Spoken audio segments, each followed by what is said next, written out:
Excellent week-end à toutes et à tous et bienvenue à cette grande édition du journal La Langue Française. Vous êtes en compagnie de Patrick Nyirindandi. Tout de suite, l'essentiel de l'actualité. Le président de la République, Paul Kagame, s'est entretenu hier à Washington District, aux États-Unis d'Amérique, avec la directrice générale du Fonds monétaire international, FMI, Kristalina Georgieva. Leurs discussions ont porté sur le résultat du partenariat du Rwanda avec le Fonds monétaire international et sur leur engagement commun à promouvoir les développements durables et les programmes de transformation économique du Rwanda. Lors de son séjour à Washington, le président Kagame a également assisté au tirage au sort des équipes qui s'affronteront lors de la Coupe du monde de la FIFA l'année prochaine aux États-Unis, au Mexique et au Canada.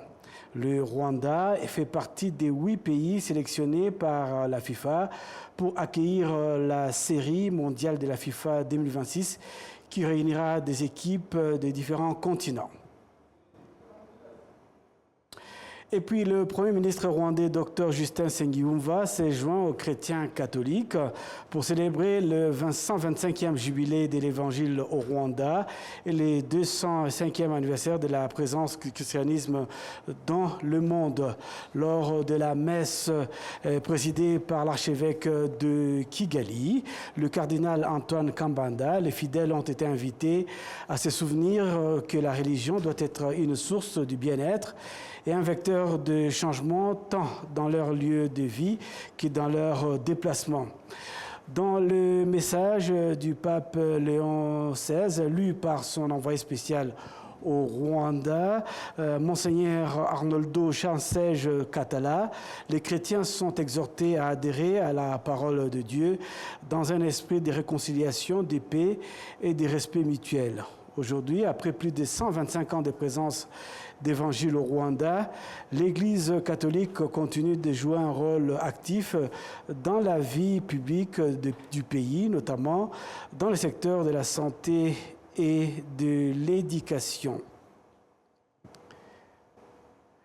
Et puis la police rwandaise a révélé qu'en 2025, la criminalité au Rwanda a diminué de 15,7% par rapport à 2024.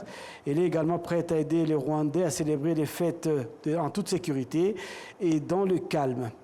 L'Université du Rwanda vient donc de lancer un programme de premier cycle en sciences et technologies.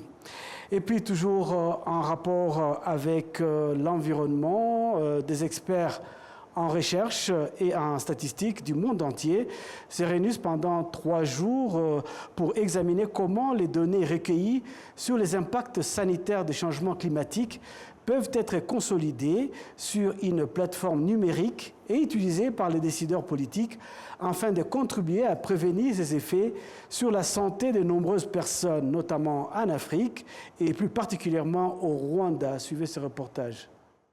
En raison de changements climatiques, nombreux sont ceux qui n'oublieront pas comment, en mai 2023, des pluies torrentielles ont coûté la vie à plus de 130 personnes, détruit plus de 6000 maisons et gravement endommagé des vastes étendues des cultures. Au début de l'année dernière, plus de 800 000 personnes ont également contracté le paludisme à la suite des pluies exceptionnellement abondantes provoquées par le changement climatique.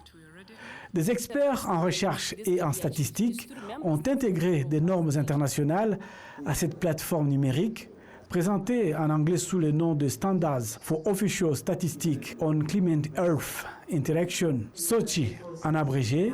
Le président du Centre de recherche de l'innovation de l'Institut africain des sciences mathématiques, le professeur Wilfried Ndifo, souligne que durant la phase pilote de 2 ans de cette plateforme, les données du Rwanda, du Ghana et du Royaume-Uni ont été intégrées avec succès. Nous avons élaboré les indicateurs nécessaires à nos partenaires afin qu'ils sachent précisément quelles autres données et informations leur sont requises pour présenter ces indicateurs aux décideurs. Nous avons également étudié l'impact du changement climatique sur diverses maladies telles que le paludisme, la tuberculose et les maladies respiratoires. et nous avons collaboré avec les agences gouvernementales chargées de la mise en œuvre des conclusions tirées de ces données. Lors de cette conférence de 3 jours réunissant des experts de divers domaines, notamment des chercheurs et des statisticiens du monde entier, les participants examinent comment consolider les données collectées par différentes institutions sur les impacts sanitaires du changement climatique au sein d'une plateforme numérique unique. Tato Segwaketse, spécialiste en santé environnementale aux centres africains de contrôle et de prévention des maladies, explique que cette approche doit être largement diffusée afin que les institutions gouvernementales puissent utiliser ces informations pour prévenir les effets néfastes du changement climatique sur les femmes et les enfants. Vulnerability to climate change varies as per cohort. Les effets du changement climatique touchent particulièrement les groupes vulnérables, tels que les femmes et les enfants.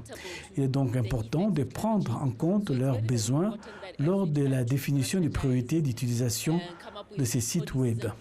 J'espère que cette initiative louable, qui a pris racine au Rwanda et au Ghana, servira d'exemple à d'autres pays du continent africain et aidera les gouvernements nationaux à surveiller, évaluer et prévenir les impacts du changement climatique sur le bien-être de leur population. En 2022, 110 millions de personnes en Afrique ont été touchées par les conséquences du changement climatique, dont 5 000 décès. Parmi ces décès, 43% étaient dus aux inondations et 48% aux effets de la sécheresse.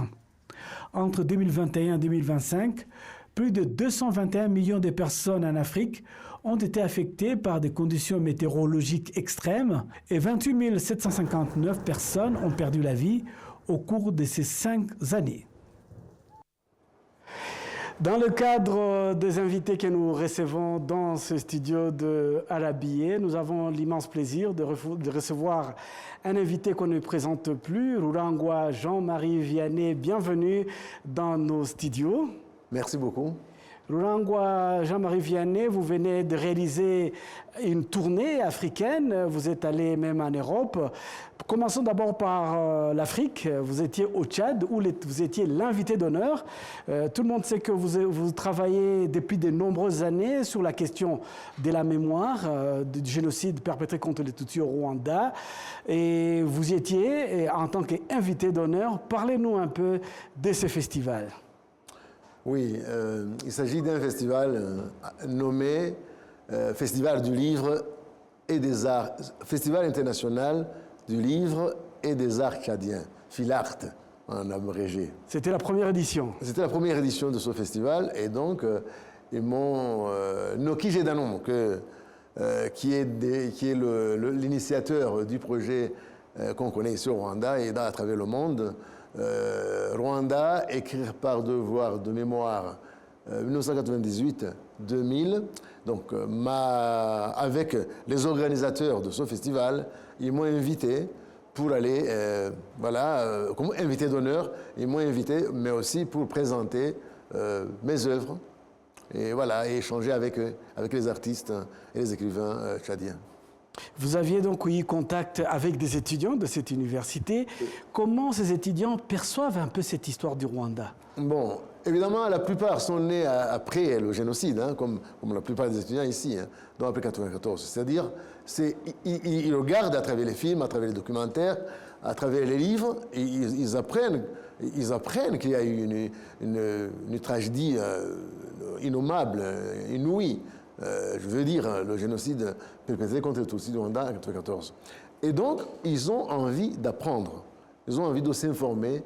Et moi, comme j'ai vraiment un outil, comment dire, ou des outils si vous voulez, j'ai des livres qui ne racontent pas, mais qui expliquent plutôt, comment on arrive à tuer plus d'1 million de gens en 3 mois, et à tuer même au sein de la même famille.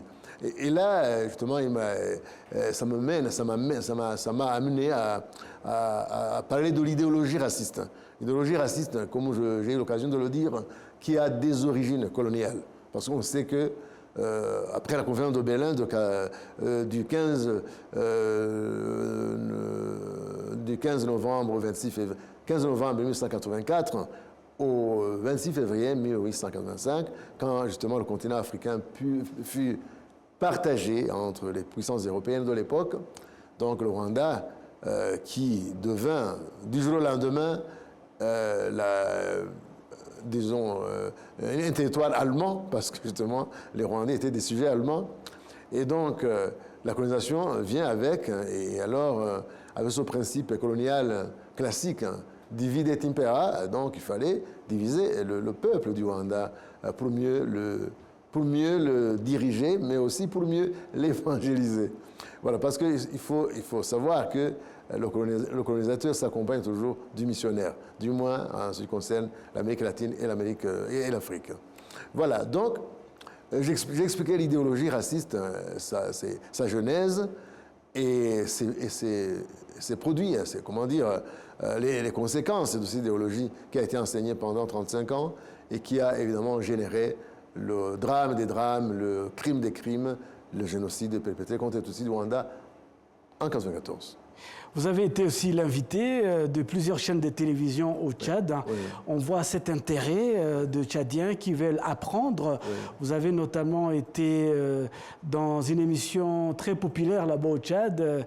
Il s'appelle Tchad Matin, je pense. Oui. Donc, quel est l'intérêt que vous avez ressenti de la presse tchadienne par rapport aux événements qui se sont déroulés ici au Rwanda? Oui, la journaliste Odette Mekila, qui est l'animatrice justement de cette émission Tchad Matin à la télévision Tchad 24, comme d'ailleurs une autre journaliste de la télévision nationale. Donc, les gens ont envie de connaître davantage ce qui s'est passé chez nous. Et ils sont surtout surpris de voir que le Rwanda, qu'ils connaissent justement en 1994, n'est plus le même que ce Rwanda, et comme j'aime le rappeler toujours, en utilisant une métaphore, c'est-à-dire ce Rwanda qui est comme le phénix de la légende, qui est rené littéralement de ses cendres. Donc c'est ça qui leur fait plaisir, et c'est pourquoi ils ont intérêt, plutôt ils s'intéressent beaucoup à savoir comment nous avons pu nous relever, comment nous sommes renés de nos cendres. Et là, je voulais parler évidemment de la résilience rwandais, et puis de l'organisation, du leadership qui est responsable, etc. Voilà. Il y a l'ambassadeur du Rwanda, si je puis me permettre, qui s'appelle Noki Jedadom, oui. qui connaît le Rwanda depuis presque 30 ans. Oui. Et c'est lui qui est à la base même de cette invitation. Exactement. Qui aime le pays, qui voulait faire connaître ce pays. Parlez-nous de... Oui, Noki Jedadom, j'ai eu vraiment le bonheur de le rencontrer encore une fois à N'Djamena, maintenant dans sa ville, dans son pays. Comme il vient souvent ici, donc il était heureux aussi que je sois là, au Tchad, parce que nous travaillons avec Noki depuis justement 1998 sur le même projet écrit par Devoir de mémoire. Donc Noki a déjà parlé du Rwanda, a déjà parlé de ses problèmes, de sa résilience et de ses réalisations. Donc Noki, j'étais avec Noki à la télévision nationale.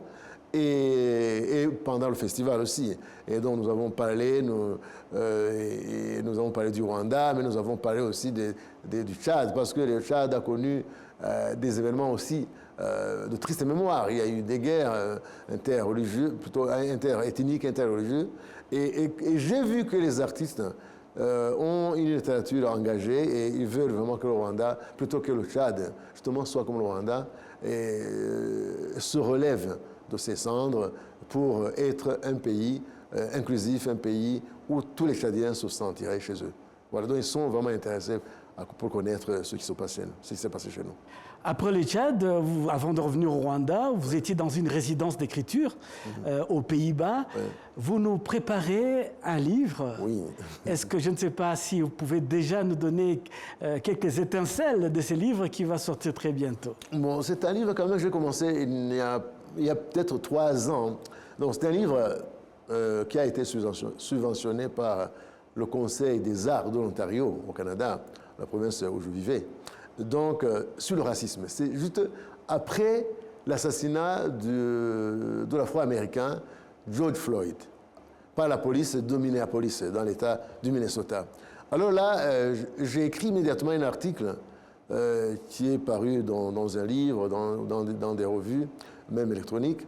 Et là, j'ai soumis un projet pour écrire cette fois-ci un roman sur le fond de racisme, pour combattre justement ce racisme qui a des effets pernicieux un peu partout dans le monde. Et même ici en Afrique, vous voyez, on voit ce qui se passe, même dans les pays de la région, où les gens tuent d'autres pour leur ethnicité, pour leur appartenance ethnique. Donc, je le rappelle toujours, le racisme, c'est quoi? C'est la haine de l'autre en tant que tel. Et on sait que justement, le génocide, c'est le résultat du racisme. Donc, j'ai écrit ce livre, plutôt j'ai soumis ce projet, et ce projet a été subventionné. Et voilà, je suis en train de l'écrire, il me reste un chapitre. Donc, j'imagine que l'année prochaine, disons vers mars, j'aurai déjà fini de ce livre, il sera déjà publié, et j'aurai le plaisir de venir le présenter ici au Rwanda. Vous nous laissez un peu en suspens. Oui, c'est un livre sur le racisme. Je suis noir, d'accord. Et alors? Voilà. Ça, c'est le titre du livre. Oui. Alors, vous expliquez un peu aux téléspectateurs, hein, Oui. c'est quoi une résidence d'écriture?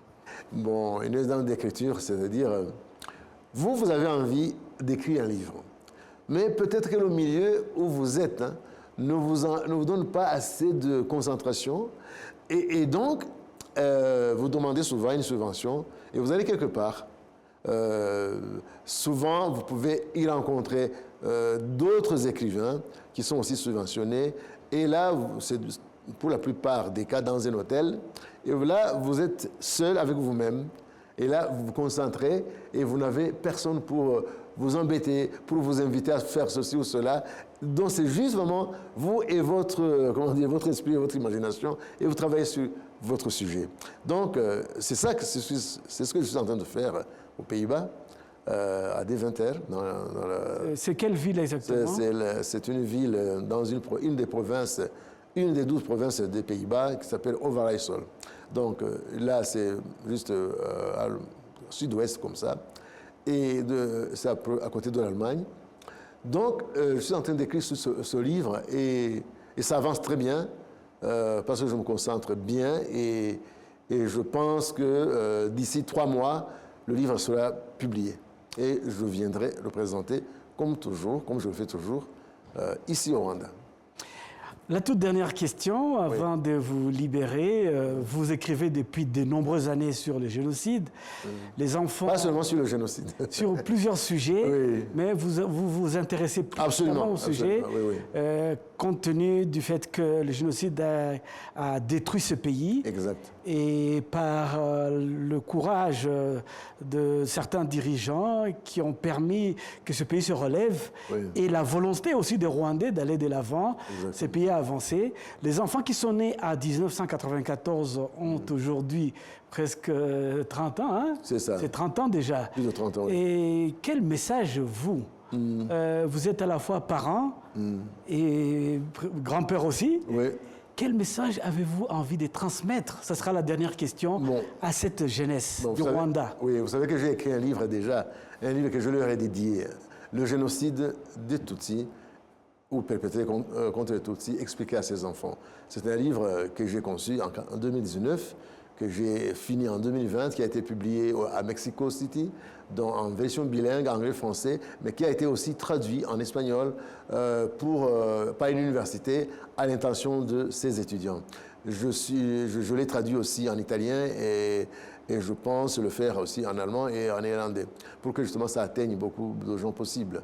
Dans autant de monde que possible. Donc le message en fait que je veux donner à la jeunesse, ça se trouve même dans la dernière question que les jeunes et les enfants posent à leur papa. Papa, est-ce qu'il peut y avoir encore un autre génocide au Rwanda? La réponse c'est non, mais il y a une condition évidemment. Le génocide n'est jamais fait par des individus isolés. Le génocide est fait par l'État. C'est un crime d'État. Ou en son nom, par son consentement tacite ou exprès. Donc, c'est l'État qui fait le génocide. Et l'État qui a arrêté, ou le gouvernement qui a arrêté le génocide. Les gens qui ont arrêté le génocide, ce ne sont pas eux qui peuvent le faire. Ça, c'est le premier point. Deuxième point, je dis vous les jeunes, parce qu'il y a les concepteurs, mais aussi il y a les exécutants. Et les exécutants peuvent être parmi les gens du peuple, mais aussi parmi la classe intellectuelle, les étudiants, les professeurs, les missionnaires, plutôt l'Église, et les gens de l'Église, etc. Donc je dis, évitez d'écouter ces discours haineux qui véhiculent justement des messages pouvant porter au génocide. Travailler les valeurs, donc inculquer les valeurs, inculquer en vous-même les valeurs positives de la société, telles que la tolérance des différences, l'amour de la patrie, le respect de la vie de l'autre. Donc si vous travaillez ce concept qu'on appelle Ubuntu, dans le sens sud-africain, qui veut dire humanité et fraternité, mais au nous aussi, chez nous, c'est générosité, mais générosité aussi, ça implique ces concepts de fraternité, comment dire, d'humanisme. Et donc, si les jeunes n'écoutent plus les discours haineux, si les jeunes s'attellent à bâtir un Rwanda pacifique, un Rwanda paisible, où tout le monde trouvera sa place, si les jeunes, parce que c'est ça, ce sont eux les porte-flambeaux de demain, ce sont eux le Rwanda de demain. Donc, s'ils sont éduqués dans le sens des valeurs positives, évidemment, il n'y aura plus de génocide. Voilà, c'est ça le message que je peux donner à ces jeunes, et je les encourage à lire ce livre que je leur ai dédié. Merci à vous, Rurangwa Jean-Marie Vianney. Je rappelle aux téléspectateurs que vous êtes artiste, écrivain, dramaturge. Vous vivez à la fois au Rwanda et au Canada. Nous vous remercions que chaque fois que vous êtes au Rwanda, que vous passiez de nous dire un petit bonjour ici à la télévision rwandaise. Nous arrivons donc à la fin de cette grande édition du journal en langue française. Au nom de toute l'équipe dirigée par Janvier Karangwa Murenzi et à la caméra, il y avait Nepo Biraboneye et à l'ensemble de l'équipe technique, je vous souhaite de passer un excellent week-end.